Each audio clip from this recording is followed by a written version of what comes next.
I'm always eager to see how they work and to learn new techniques myself that I can adapt to my own work.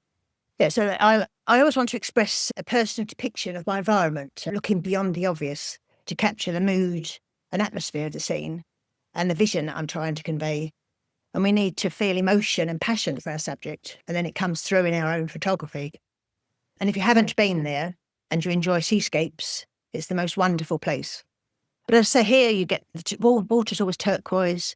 You've got wonderful different sand patterns, and the movement of the sea is always different in the foreground. So it just is ideal because it's just changing all the time.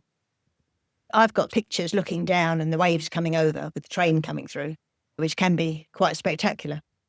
They're insignificant, almost mundane, yet they play such a vital role.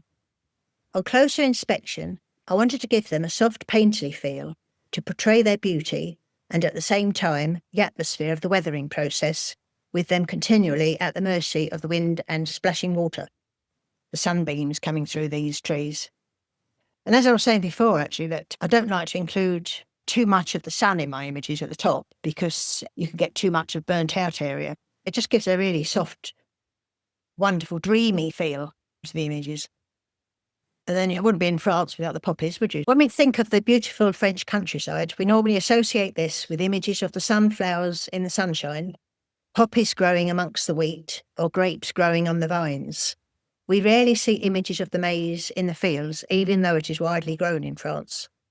I watch the growth of the plants from the early stages through to them drying out, ready for harvesting, capturing the changing colours in the process, from the green and white when the silk of the flowers starts to appear, through to the stalks and silks turning red.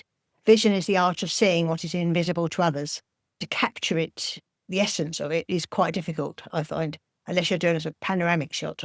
But even then, it's just hard to capture the atmosphere, what you're feeling there.